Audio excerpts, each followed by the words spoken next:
विजयपूर पुणे या राष्ट्रीय महामार्गावरील उत्तर सोलापूर तालुक्यातील बेलाटी येथील सद्गुरू संत बाळूमामा मंदिर परिसरात शेकडो भाविकांच्या उपस्थितीत वेळा अमावस्या साजरा करण्यात आली। मंदिर समितीचे अध्यक्ष श्रीराम पाटील बेलाटीकर यांच्याकडून सोलापूर शहर व परिसरातील भाविकांसाठी सामूहिक वेळा अमावस्येचे आयोजन करण्यात आले होते। बाळूमामा मंदिर परिसरात महाप्रसादचे देखील आयोजन करण्यात आले होते। सकाळी विधिवत बाळूमामांची सकाळी पूजा करून झाल्यानंतर दिवसभर भाविकांसाठी मंदिर खुले करण्यात आले होते। दिवसभर दर्शनाबरोबरच भाविकांसाठी भजनाचा कार्यक्रम उत्साहात पार पडला। सोलापूर शहर व परिसरातील भाविकांसाठी ज्यांच्याकडे शेती नाही किंवा वेळ नाही अशांसाठी या वेळा अमावस्याचे आयोजन करण्यात आले होते।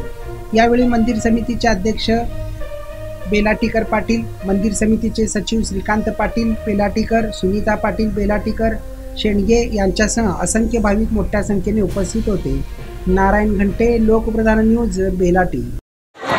चंद्रकांत महाप्रसादासाठी 100 रुपये द्यायला पाहिजे कुठे?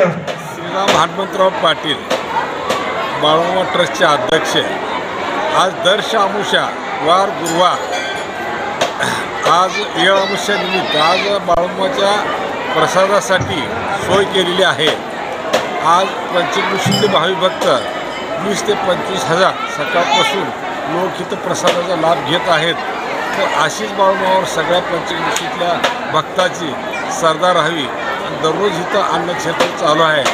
तर आता सिटी बस पण चालू व्हायला झाले तरी तुम्ही सगळ्यात बाहेर चौक स्टँड स्टेशनपासून रोज 2-2 तासाला बस चालू व्हायला तर सगळी पंचक्रोशीतल्या भाविक भक्तांनी त्याचा लाभ घ्यावा या अध्यक्ष नात्यानं विनंती करतो।